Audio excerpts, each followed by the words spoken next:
Hi, this is Carolyn, and I'm here with Erin, and this is part 2 of our episode with Tara, where she discusses what it means to be a good team member on a competitive team. If you haven't listened to part 1, we hope you go back and listen, but here is part 2.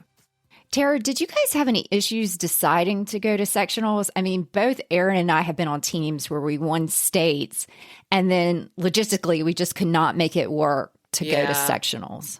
I mean, when you win states, you literally have 24 hours or less to decide if you're going to sectionals, which was like 3 weeks later, and we had to fly to Alabama. So we quickly had to, gather ourselves together and determine if we could even put a team together. And for us, again, being 55 and over, a lot of the ladies on my team said, this may be our only time ever to go to sectionals. So come on, let's go. And it was just a really exciting time. Oh, that's awesome. I tell everyone on my teams as we've just gone through a rating change, right? We've lost some players, et cetera. And people, you go out to your team, you say, okay, who else would you like to invite to the team? And I always say, no matter what, the first thing is it has to be someone who's nice on the court. Mm-hmm. Okay. I don't want any drama where, and people are out there, they pick fights with other people or what. I just don't want that. And so it's always about being nice on the court, being good, good sportsmanship, and then, a good player and fun to be with. Right. And I think that's important. That's serendipity. Yeah. Yeah. If you can find all of those, then you've hit the jackpot. Yes. Absolutely. And I have to tell you that with this 6'5", 55 plus team, I really think I did hit the jackpot. It was just a wonderful, wonderful group of people. And we thoroughly enjoyed Wilmington, and we thoroughly enjoyed Mobile, Alabama. Oh, that's great. Yeah. Can you tell us your most memorable moments in both states and sectionals since you had such a great time? Goodness. So on a personal note, I guess I would say at states, so we were in the final match, and it's 3 courts. I know that one of our courts has lost, and now there's 2 courts playing. I was in one of those courts, and we were able to turn it around. And I knew my best pairing that I had was in court 1. They were still playing, but I didn't know what was going on over there. I was in court 3, and when we won that court 3, I was like, oh my gosh, it was so amazing to me because we gave the team a chance. And then as we walked, my partner and I walked from, the court we were on over to court 1 that was still playing. We were in a 10-point tiebreak, and we were up like 8-3. So we were able to really celebrate together as we won that court. And it was just phenomenal. So I would say that is a highlight there. Yeah. Oh, that's awesome.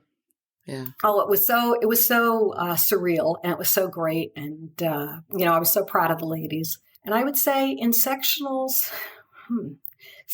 was different. There was a lot of good competition. And I would say it was, the final 2 matches, the semifinal round and the final round, those were, they were a little intense, but fun. But I would say the time we had in Mobile together as a team going out to dinner, we had one person who just kind of, she's wonderful. And she found us all the restaurants to go to, made the reservations. Tony helped with that too. I don't want to forget anyone.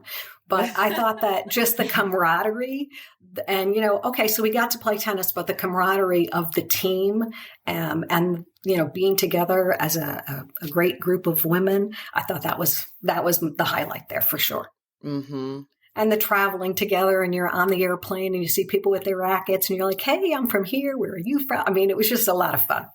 Tons of fun. Oh, that's great. That's great.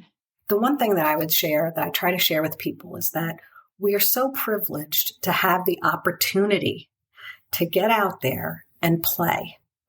And, let's just make the best of it.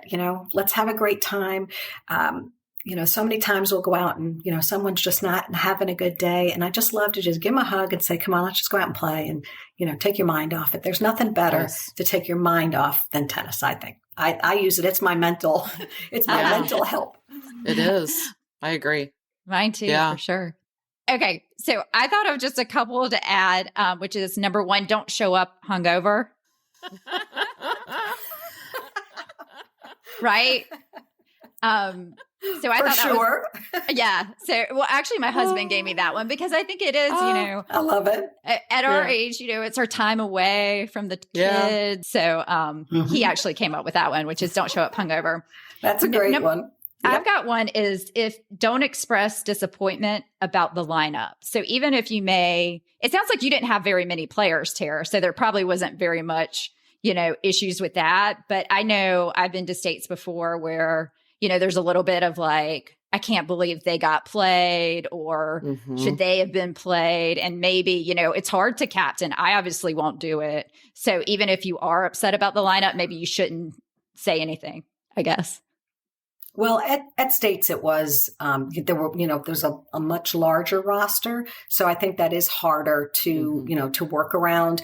And then when they get through on the short sets, that was really, it was just piling on there. Yeah. So actually, at sectionals, when there was only 7 of us, it was much easier, right? Yes. Everybody's playing every match. I find that's it true. Was a heck of a lot easier. Yeah. For sure. And then mine, you've already mentioned this, but it's don't be a jerk to your teammate. That's my only other, like when when the game's over, you just should say, my teammate played awesome. The other team played better. Yeah.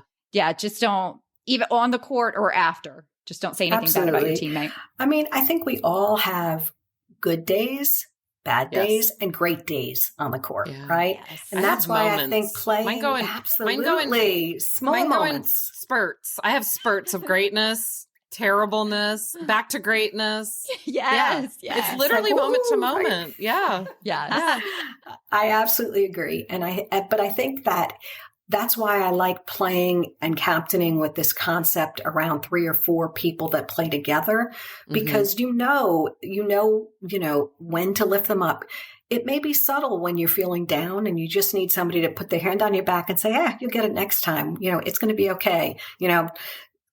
Sometimes I'm known to say on the court, just spin around and, change the atmosphere and off we go. Just start over again. And that's the beauty of tennis. Yeah. That's better than looking at your partner and saying, why didn't you cover your line? Watch that line. Just so you should watch that. You got to watch your line. That was your ball. That was your ball. Yeah. Thanks again to Tara for being on the podcast. If you'd like to see a picture of Tara and her team, please check out our website, which is secondservepodcast.com. Thanks so much for listening and hope to see you on the court soon.